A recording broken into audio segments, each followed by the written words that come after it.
मित्रों, राम राम। मेरा भारत मेरी बात चैनल पर आपका स्वागत। आज के इस अंक में हम बात करेंगे देश भर में जो चुनाव हो रहे हैं लोकसभा के, उसके छठे चरण के चुनाव की विश्लेषण, उसकी चर्चा, क्योंकि अब 90% सीटों पर चुनाव हो चुका है। मुकाबला अब अंतिम दौर में है, 56-57 सीट बाकी रह गई हैं और 490 के करीब, 87 के करीब अब चुनाव हो गया है। तो जो कल 58 सीटों पर चुनाव हुआ, उस पर एक विश्लेषण करेंगे। पिछली बार पहले तो चर्चा करते कि किन सीटों पर चुनाव हुआ। उसमें हरियाणा की 10, दिल्ली की 7, उत्तर प्रदेश की सबसे ज्यादा 14, बिहार की 8, पश्चिम बंगाल की 8, उड़ीसा की 6 और झारखंड की 4 सीटें और 1 सीट जम्मू कश्मीर की, कश्मीर घाटी की 1 सीट राजौरी अनंतनाग से, जहां से चुनाव लड़ रही हैं महबूबा मुफ्ती। इन 58 सीटों पर चुनाव हुआ तो क्या समीकरण नजर आता है। एक स्टेट वाइज बात करेंगे। पिछली बारी 40 सीट भाजपा ने जीती थी, 3 जेडीयू ने जीती थी और 1 चिराग पासवान की पार्टी, यानी कि 44 सीटें भाजपा ने जीती। इस चरण में 4 सीट जो जीती वो उड़ीसा की बीजेडी ने, 1 आजसू ने, वो भी भाजपा की गठबंधन थी तो 45 हो गई, और 3 सीट जीती तृणमूल कांग्रेस ने, और बहुजन समाज पार्टी ने 4 सीट इस चरण में जीती थी और 1 सीट समाजवादी पार्टी ने आजमगढ़ की जीती। तो इस तरह का जो समीकरण है। और एक और बड़ी बात थी पिछले साल 2019 के चुनाव में, इन 58 सीटों में कांग्रेस को 1 भी सीट नहीं मिली थी। इस बार उम्मीद है कांग्रेस शायद खाता खोल ले। और इस बार स्टेट वाइज बात करेंगे। सबसे पहले बात करते हैं उत्तर प्रदेश की। उत्तर प्रदेश की जिन 14 सीटों पर चुनाव हुआ, उनमें से 9 सीट भाजपा ने जीती, 4 बसपा और 1 सपा। क्योंकि पिछली बार इन सीटों पर चुनाव जो था वो बसपा और सपा का गठबंधन के साथ साथ सीधा सीधा भाजपा के साथ था। उसमें ओम प्रकाश राजभर, क्योंकि राजभरों के भी पूर्वांचल में काफी वोट है, क्योंकि पिछले 2014 से 2019 के चुनाव में भाजपा का जो डेंट लगा था वो पूर्वांचल से ही लगा था, क्योंकि उसमें छोटे छोटे दलों के साथ सपा, बसपा, राजभर की पार्टी थी और उन 27 सीटों में भाजपा को 17 सीट मिली थी। तो ये जो डेंट था, इस बार की क्या स्थिति है, क्योंकि भाजपा 1 सीट, जैसे मछली शहर की सीट है, केवल 145 वोटों से जीती थी। वहां बीपी सरोज जीते थे, उन्हीं को दोबारा टिकट दी गई है। वो जीते थे, लगता है इस बार उनका मार्जिन बढ़ेगा, क्योंकि वहां पर सपा और बसपा का, यानी बसपा का भी एक आधार है बड़ा। 1 सीट जैसे जौनपुर से लक्ष्य यादव लड़े थे, इस बार वो बसपा की टिकट से पहले उनकी टिकट कटी थी, फिर लड़ रहे हैं। तो उन सीटों में 1 सीट पर, और अधिकतर सीटों में, 1-2 सीटों में बसपा का उम्मीदवार इस बार भाजपा की टिकट पर है, और 2-3 सीटों पर जो पिछली बार बसपा के उम्मीदवार जीते थे वो चुनाव तो नहीं लड़ रहे, लेकिन वो भाजपा के साथ खुला खुला समर्थन कर रहे हैं। जो पिछली बारी भाजपा के, जैसे श्रावस्ती की सीट केवल 5000 वोटों से बसपा के खाते में गई थी। इस तरह मुझे लगता है कि भाजपा इस बार उसमें 3 सीटें कम से कम वृद्धि करेगी। हो सकता है 4 हो जाए, लेकिन 3 सीट की वृद्धि लगभग तय है। 14 में से 1 आजमगढ़ की सीट, मुझे लगता है उस पर भाजपा, उसका सपा का एज रहेगा।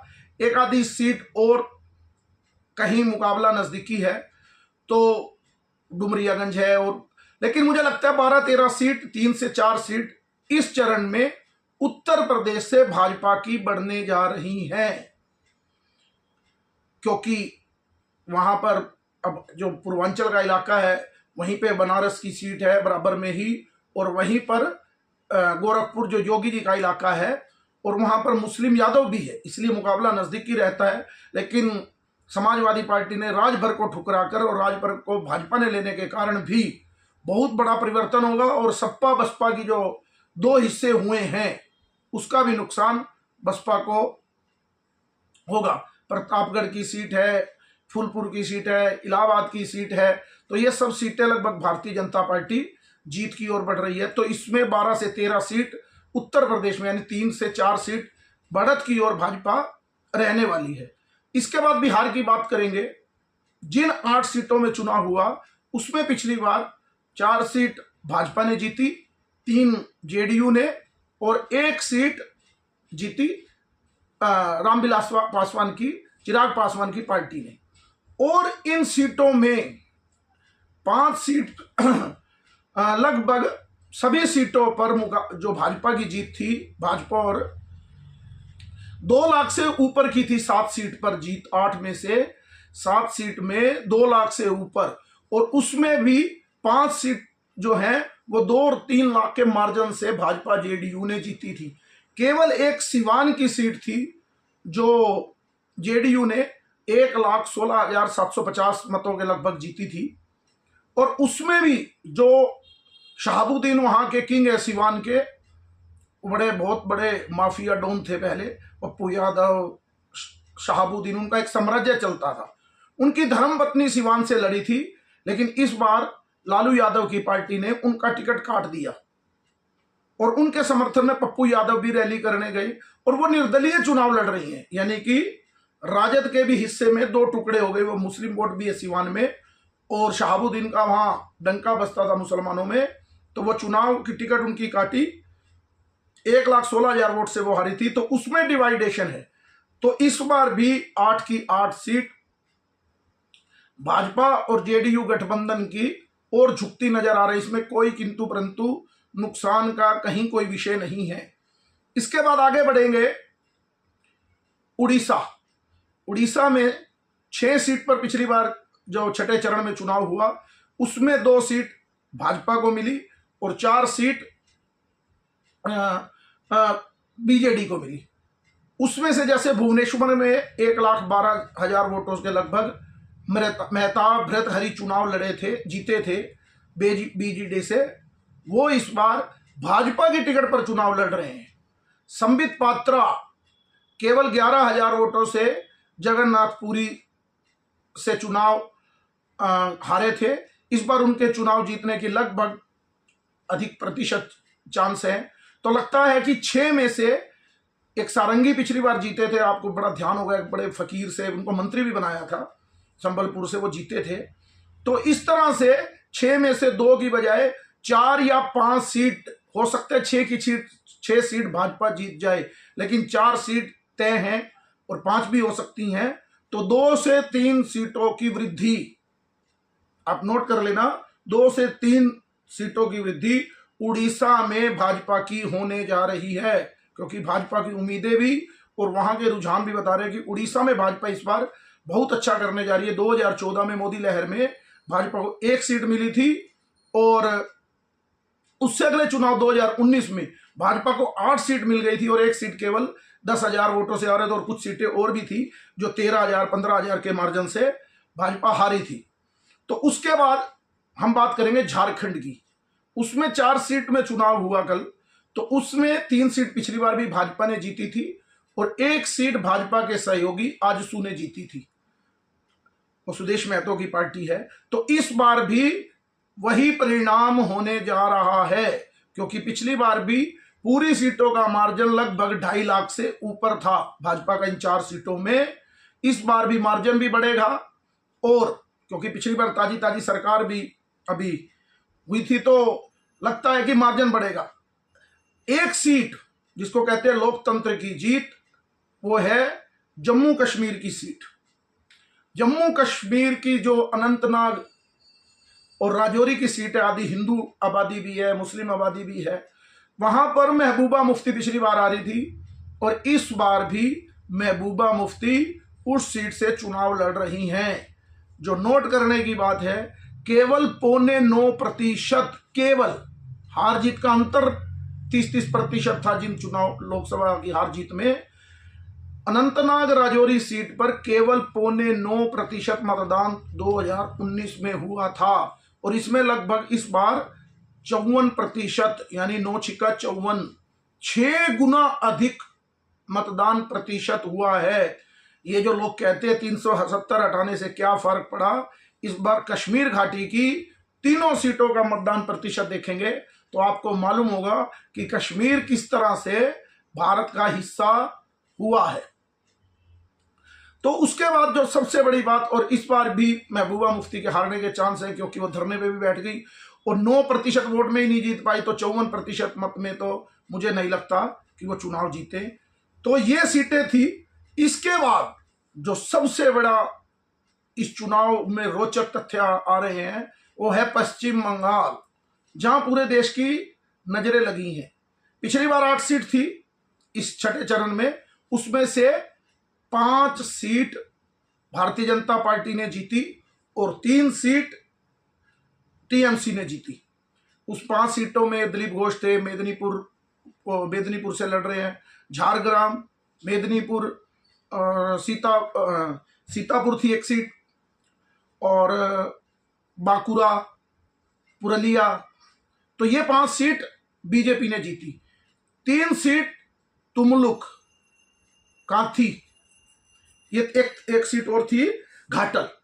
तुमलुक, घाटल और कांथी, यहां पर लगभग 80,000 से लेकर 1 लाख तक तृणमूल कांग्रेस ने ये सीट जीती।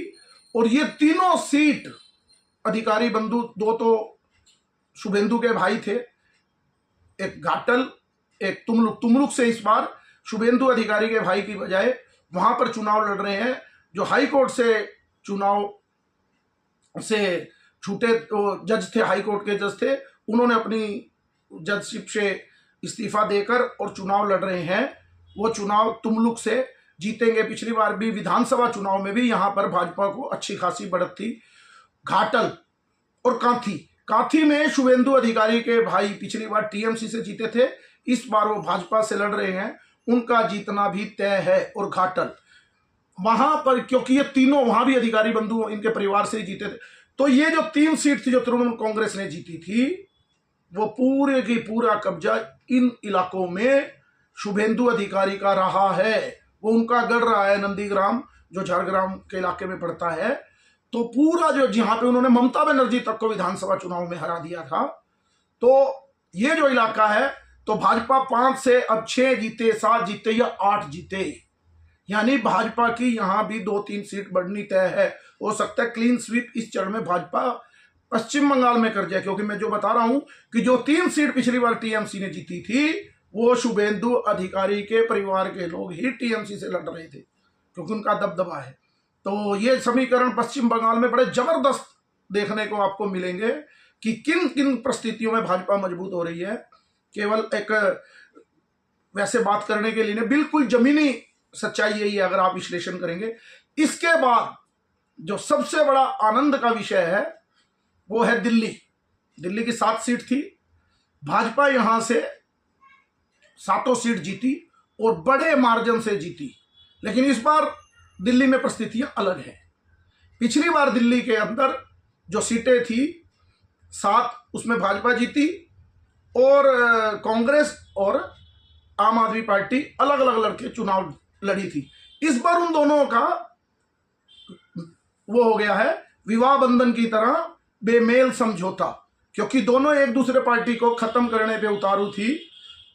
लेकिन मुस्लिम वोट ना बट जाए, मैं बता रहा हूं फिर, जो इंडिया गठबंधन के मजबूरी में गठबंधन हुए हैं, उनका केवल एक ही मकसद है, एक दूसरे से उनको कोई लेना देना नहीं, एक मकसद है मुस्लिम वोट में डिवाइड ना हो। केवल इस वजह से इकट्ठे हुए हैं। और हम सब लोग, डिवाइडेशन होगा तो मोदी जीतेगा, मोदी जीतेगा तो हम लोग कहीं जेल की यात्रा ना करें, केवल यही कारण है, नहीं तो वो एक दूसरे के पक्के दुश्मन हैं। अब पंजाब में गठबंधन नहीं हुआ क्योंकि वहां मुस्लिम वोट नहीं है, दिल्ली में गठबंधन केवल यही मजबूरी की वजह से हुआ।